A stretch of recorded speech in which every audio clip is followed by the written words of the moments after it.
Je suis un grand amateur de l'Europe.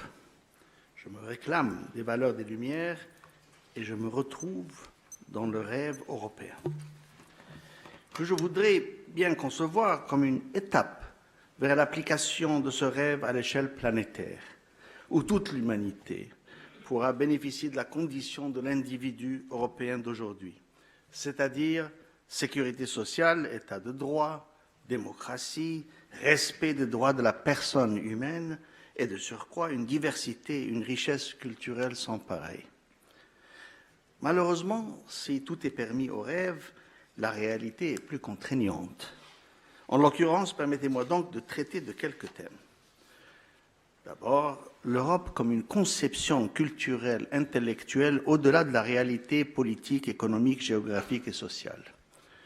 Et la réalité de l'Europe d'aujourd'hui. Ensuite, les défis que l'Europe doit confronter dans les décennies à venir, puis les grandes lignes d'une image, d'un scénario possible pour l'avenir de l'Europe en 2050.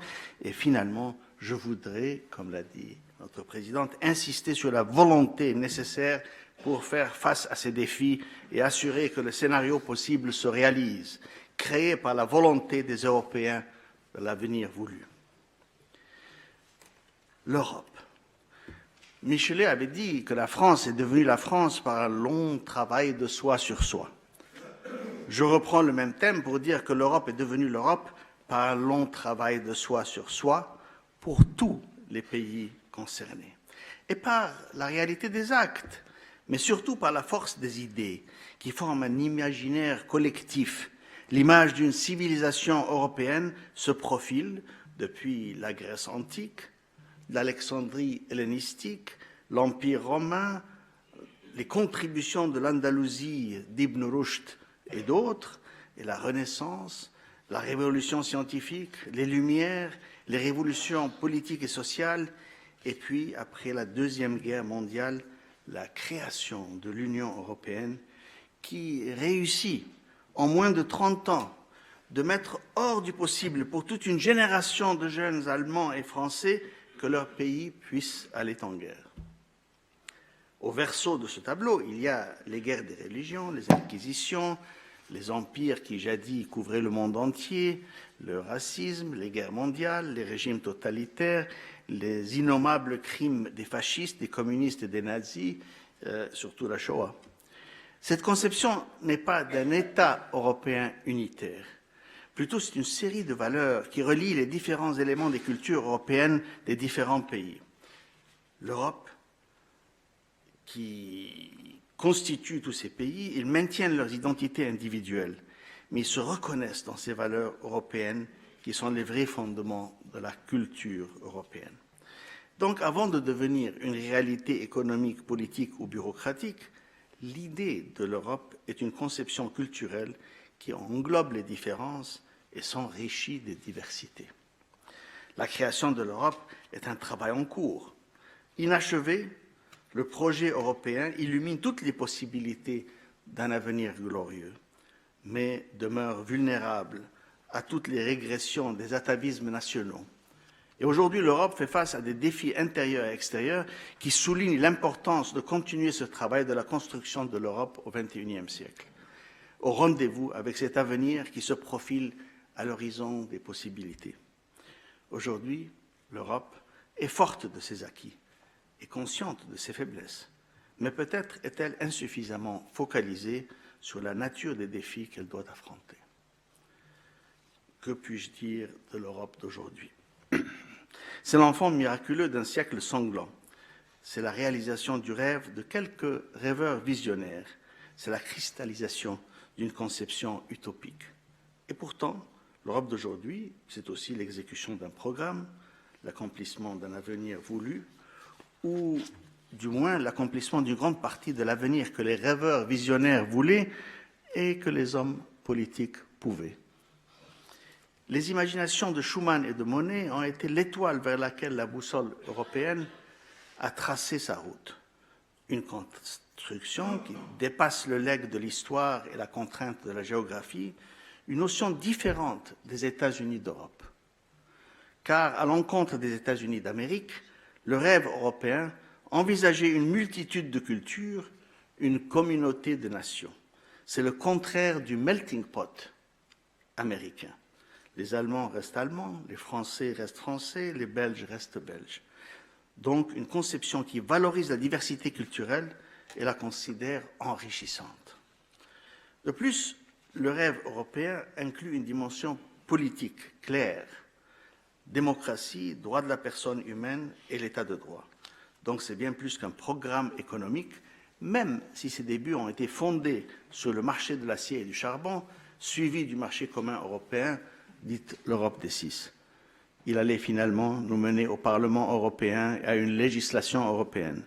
La notion de solidarité sociale, inclusion et participation, qui a été définie comme étant la clé de voûte de ce rêve, se dessine dans l'accord de Maastricht, tandis que la zone euro et l'ouverture des États Schengen, avec l'expansion de l'Europe des 15 puis des 28, suivent les notions des premiers rêveurs d'une Europe nouvelle.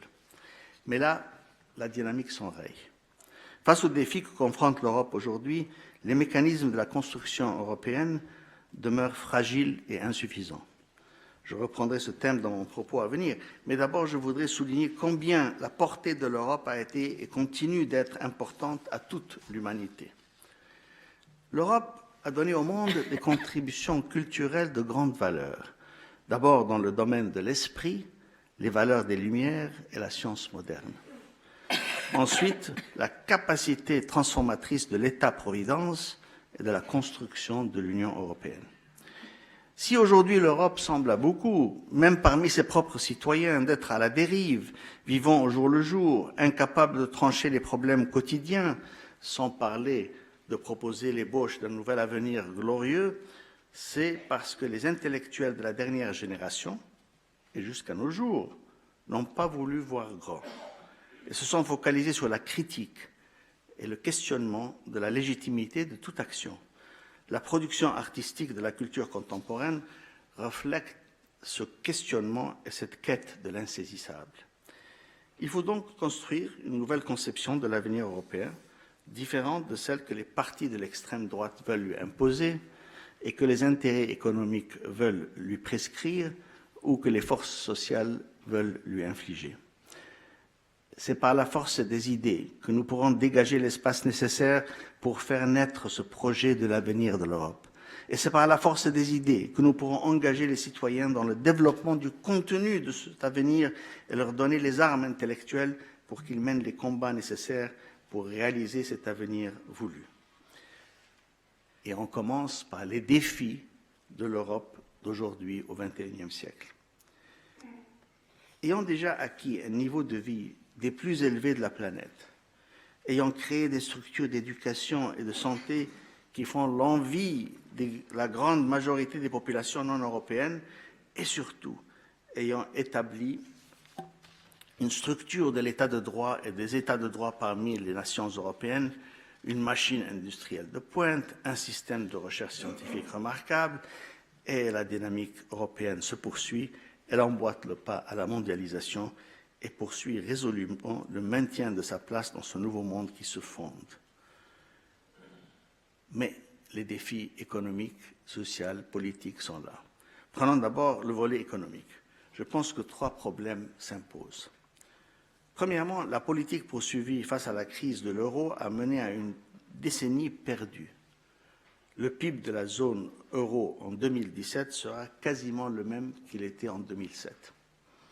De plus, cette décennie a vu des taux de chômage intolérables, spécialement parmi les pauvres et les jeunes. Cette politique basée sur des conceptions économiques périmées doit changer. De même avec la Grèce et sa dette. Je parle fort d'une expérience vécue, où comme représentant de la Banque mondiale, j'ai traité avec les problèmes de la dette de beaucoup de pays en Amérique latine et en Afrique. Ces dettes nationales n'ont pu être résorbées que par des actions pour relancer la croissance, accompagnées par des mesures qui réduisaient la dette. Deuxièmement, la centralité de l'action monétaire dans la zone euro, garantie par la Banque centrale européenne, a besoin d'être confortée par une coordination beaucoup plus étroite de la politique fiscale des États membres de la zone. Troisièmement, il faut reconnaître l'effet néfaste de l'augmentation de l'inégalité à l'intérieur de chaque pays ainsi que dans l'Europe entière. Ces inégalités, surtout sur le volet de la richesse, le capital, et non pas seulement sur le côté des revenus, est énorme. Piketty nous montre que l'inégalité est presque là où elle se trouvait il y a un siècle, en 1914. Ayant donc balayé les effets de toutes les mesures et tous les acquis d'un siècle d'efforts. Face à ces problèmes intérieurs, les citoyens européens se sentent dans le risque. Manquant de sécurité, ils deviennent attentifs aux discours séduisants de l'extrême droite politique dans beaucoup de pays. Ils se sentent visés par l'immigration, malgré que même dans la crise actuelle, les chiffres sont très limités. Dans une Europe de 500 millions d'habitants, les réfugiés syriens ou autres seraient de l'ordre de 500 000 à 1 million, donc à peu près de l'ordre de 1/10 à 1/5 de 1% de la population. Je crois que l'Europe peut facilement, n'importe quel pays peut facilement absorber ce nombre d'individus. Mais dans le cadre de l'insécurité que ressentent tous les citoyens, c'est normal qu'ils aient peur. Et de surcroît, il y a toute la question du terrorisme, des fanatiques qui mènent une guerre atroce de l'autre côté de la Méditerranée, d'où viennent tous ces réfugiés. Là, je viendrai sur ce domaine du politique et du social. Finalement, et toujours dans le domaine économique, peut-on voir le rôle de l'Europe dans ce mouvement de mondialisation effréné, poussé par la technologie et par les marchés? Je pense que oui. D'abord, dans le domaine de l'écologie et du développement durable, c'est l'Europe qui force le rythme de l'adaptation nécessaire, surtout par les pays les plus riches. Ce sont ces pays qui mènent la barque, et nous ressemblons à un navire de fou qui va de plus en plus rapidement vers l'abîme. Insoucieux des impacts de leurs industries, de la production des gaz à effet de serre, de la perte de notre diversité, c'est à l'Europe de changer le cap de ce navire de fou, car en définitive, l'industrie européenne est forte et la recherche européenne aussi. Est-ce que l'Europe, dans son avenir proche, pourra renforcer l'économie du savoir, assise sur une société des connaissances et qui développe des valeurs d'un humanisme universel? Un humanisme universel qui permettra de soutenir une solidarité sociale planétaire en même temps qu'il offrira des opportunités nouvelles pour les entreprises et les individus au sein de l'Europe et à l'extérieur. Je pense que oui, et que ça doit être partie intégrante de cet avenir voulu de l'Europe. Il y a aussi les défis de la science. La science, avec sa rationalité et ses produits, est complètement liée à nos réalités quotidiennes et son développement indique les possibilités de l'avenir. Mais il faut assurer une éthique qui gouverne ces développements. Pas tout ce qui est faisable techniquement est désirable du point de vue éthique. L'Europe de demain peut jouer un rôle important sur la scène mondiale dans ce domaine. Et puis, il y a évidemment les défis de la sécurité, intérieure et extérieure. Face au grignotement des territoires de l'Ukraine à la Géorgie, et le défi que lance l'instabilité à l'intérieur de l'Europe et la folle explosion des fanatismes les plus rétrogrades au sud et à l'est de la Méditerranée, l'Europe doit développer les outils nécessaires pour contrecarrer le terrorisme, mettre en place des règles internationales et des rapports nouveaux avec le monde. Cela doit se faire sans envenimer les rapports entre les populations. Il faut mettre en place un dialogue culturel qui débouche sur l'action politique. Et là, j'en viens au défi de la culture. J'ai souvent écrit au sujet de la culture et de l'expression culturelle dans ce monde en transformation fulgurante. Ici, je reprends ces propos car ils jettent les bases de l'action culturelle que je propose. Le devenir des sociétés humaines est lié à leur culture. Car si le système économique de production existe, c'est d'abord pour le bien-être des hommes, instrument et finalité de tout développement. Si le système économique existe, c'est bien dans le cadre d'un État, des lois, des institutions, d'un système de valeurs, de règles du jeu qui se réclament d'une identité culturelle. Cette identité culturelle aujourd'hui est bafouée par la mondialisation et son caractère homogénéisant, secouée par le rythme fou du changement, étranglée par la force des importations culturelles et linguistiques. Et pourtant, elle s'affirme partout, parfois de manière bénéfique, où la solidarité basée sur l'identité commune permet aux plus démunis de faire face aux incertitudes de la vie, parfois de manière néfaste, comme on le voit souvent dans la lutte des ethnies des Balkans à l'Afrique. Et les identités des individus et des groupes se servent d'un outillage culturel pour établir ses liens et ses limites. L'identité de l'individu, son adhésion à un groupe, est un phénomène culturel. Aujourd'hui, le monde se parle en direct. La valorisation de la diversité est partout, mais elle suscite une anxiété énorme chez les hommes qui cherchent une identité plus claire, d'où ce qu'Amin Maalouf a appelé les identités meurtrières, les identités qui veulent se borner à une seule dimension dans un monde pluridimensionnel. Elles veulent rejeter le nouveau, l'étranger, l'importé. Vous êtes musulman sunnite et c'est tout. Ou bien nationaliste, je suis syrien ou kurde de telle ou telle place et c'est tout. Une seule dimension. Or, ce n'est pas vrai. Je suis égyptien, je suis musulman, je suis africain, je me réclame des valeurs de l'humanisme européen. Donc il y a beaucoup de composantes à une identité de l'individu. Et tant qu'on maintient cette pluralité des identités, on peut entrer dans un dialogue. Ce n'est plus le conflit total. Et c'est les extrémistes qui cherchent à donner une dimension unique à l'identité, d'où ce que Maalouf avait appelé les identités meurtrières. Alors les artistes, porteurs des valeurs de leur temps, épris de leur patrimoine et artisans du changement d'expression dans les sociétés, ont eux aussi subi les problèmes de cette diversité qui se développe tout au long du XXe siècle, bien avant l'Internet et la mondialisation de nos jours. Et cette diversité qui, malgré l'effet homogénisant de la mondialisation, s'accentue chaque jour, éveille un doute sur le bien fondé des valeurs.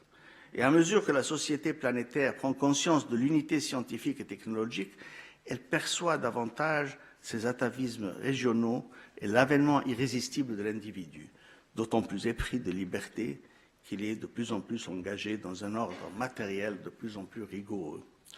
Les débats politiques portent de plus en plus sur les questions culturelles et religieuses.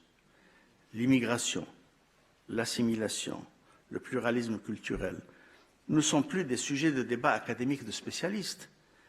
Est-ce que ces débats vont produire un humanisme universel mais neutre, de la même manière que les querelles religieuses ont suscité l'agnosticisme, ou va-t-on vers un humanisme universel positif, porteur de solidarité et d'espoir, pas seulement au sein de l'Europe, mais au-delà de ses frontières? Je l'espère. Mais il faut reconnaître que la production culturelle elle-même est assujettie aux besoins de la culture de masse. Dans l'esprit du temps, déjà en 1986, Edgar Morin disait que la vulgarisation pour la culture de masse nécessite simplification, manichéisation, actualisation et modernisation. Une simplification des rapports complexes, une manichéisation qui voit tout blanc ou tout noir sans toutes les gammes de gris. Ce genre de discours ne convient qu'aux extrémistes. Alors, partons de là pour les premières démarches vers l'avenir. Il est clair par le discours que j'ai tenu que je recherche une activité culturelle accrue qui se lie à un dialogue politique essentiel. Il faut que les citoyens de l'Europe, qui sont ressortissants d'une ethnie venant du sud de la Méditerranée, qui se ressentent et se réclament de l'islam, puissent trouver leur place au sein de l'Europe. Et ceci viendra par un dialogue culturel accru. Je cherche cette activité culturelle et il faut la lier à un dialogue politique essentiel.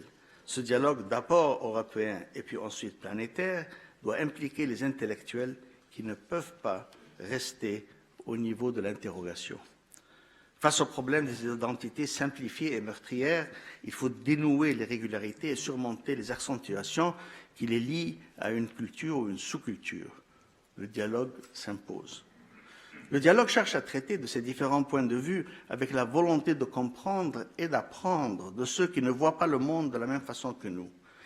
Un dialogue efficace est donc une interaction qui enrichit, qui ouvre l'esprit et qui encourage un partage respectueux des idées et une découverte des différentes voies de la pensée par lesquelles on aborde et on comprend les choses. Cette interaction augmente les possibilités d'une connaissance plus large et plus profonde de soi-même et de notre vision du monde. Toute culture n'est que mémoire et métissage, car le métissage culturel est porteur de richesse et de renouveau. Et ce dialogue des cultures revêt un sens nouveau dans le cadre de la mondialisation et du contexte politique international que nous connaissons aujourd'hui. Il devient ainsi un outil indispensable pour assurer le maintien de la paix et de la cohésion du monde à travers un dialogue de tolérance et de respect. Chaque culture puise à ses propres racines, mais ne s'épanouit qu'au contact des autres cultures. Il ne s'agit donc pas d'identifier et de préserver toutes les cultures prises isolément, mais au contraire de les revivifier afin d'éviter leur isolement, de contrecarrer des dérives identitaires et de prévenir des conflits. Il faut mettre l'accent sur la diversité des composantes de l'identité de chaque individu, tout en rappelant toutes les valeurs auxquelles nous appelle notre humanisme universel. Une telle culture est à la portée de nos sociétés. Cette culture qui seule permet à l'être humain de réaliser pleinement les potentialités de sa nature humaine, de créer un espace réellement humain, c'est partie prenante de la conception de l'Europe et partie prenante de son avenir voulu. Mais la grande question que le citoyen européen doit confronter aujourd'hui, c'est que doit faire un citoyen de sa vie lorsqu'il débouche hors du cap de la nécessité. Les gens ne vont pas mourir de faim en Europe, mais qu'est-ce qu'ils vont faire? Que devient leur vie? Au lieu d'une recherche effrénée pour accumuler les objets de propriété, dites pour s'enrichir, on devrait établir des nouvelles bases pour la communication avec les autres. Le passé nous donne un patrimoine, un capital culturel pour nous épanouir. La sagesse consistera donc de savoir comment traiter avec cet héritage qui demeure une partie intégrale de nos identités, nos cultures et nos sociétés. Il faut savoir différencier l'essentiel de l'éphémère et du périmé et pouvoir ainsi créer un cadre culturel intégrant et intégré, capable de garder une continuité avec le passé tout en articulant un espace de liberté pour inventer l'avenir. Un autre jour, je pourrais parler de la conflagration de notre côté de la Méditerranée, mais elle est bien le résultat d'un combat de ceux qui recherchent à assurer les valeurs des Lumières, de la rationalité, de l'état de droit et du respect des droits de la personne humaine, un legs européen, face à ceux qui veulent créer un État dit islamique qui n'a rien de l'islam et tout de l'État totalitaire. La guerre civile déchire la Libye, le Soudan, la Somalie, le Yémen, la Syrie et l'Irak. Le terrorisme existe dans les pays voisins, y compris la Tunisie et l'Égypte. Les acquis de ceux qui soutiennent cet humanisme et ces valeurs des Lumières sont encore limités. La constitution tunisienne est née, ainsi que la constitution égyptienne, contemporaine de ces actes de destruction et de barbarisme qui nous choquent tous. Elle emporte les stigmates. Les blessures et les compromis se trouvent dans les replis de certains passages de ces textes. Et une amie tunisienne m'écrit au sujet de la Constitution. Elle n'est pas la Constitution que j'aurais souhaitée pour mes enfants, les descendants des Berbères, de Carthage, de Rome et de Byzance, mais elle n'est pas non plus celle qu'auraient voulu écrire pour nous ceux qui nous gouvernent. Cet écart est en soi une victoire, une fenêtre ouverte sur l'espoir, afin que ceux qui meurent chez vous et chez nous ne meurent pas pour rien. C'est la réalité de notre côté de la Méditerranée. L'Europe est touchée par le ressac de ces combats, mais c'est à peine si les premiers souffles de cette tempête apportaient le murmure de ce ressac sur les plages d'Europe. Mais laissons cette discussion pour un autre jour. Pour les intellectuels, il demeure des problèmes que la recherche ne saurait délaisser. L'articulation toujours indécise de l'individu de l'histoire, la gestion des croyances, la vérité des représentations, la force des mythes, le vertige de la séduction et la folle raison des foules. Voilà des sujets d'importance aujourd'hui à l'Europe pour jeter les bases de cet avenir voulu. Alors, en guise de conclusion, je propose la question clé. Est-ce qu'un tel avenir voulu est possible? Je suis convaincu que la volonté des citoyens est capable de créer cet avenir voulu malgré les intérêts endigués, les lourdeurs des systèmes établis et les défis.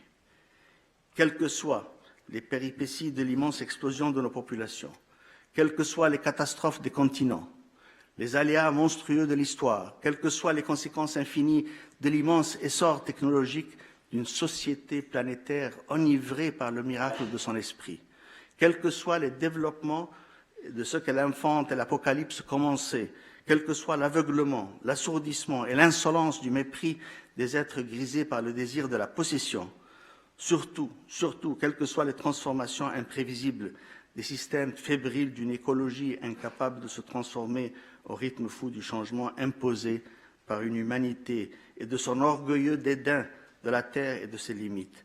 Une humanité engagée dans une course effrénée vers l'avenir, vers l'abîme. Il ne faut pas baisser les bras, il faut combattre, il faut réussir. Il faut changer le cap de ce navire de fous, il faut que la raison prévale, il faut que l'humanité se ressaisisse avant l'abîme et nous réussirons. Nous gagnerons cette immense partie d'échecs qui va donner la clé de l'avenir, nous réaliserons l'avenir voulu. Merci.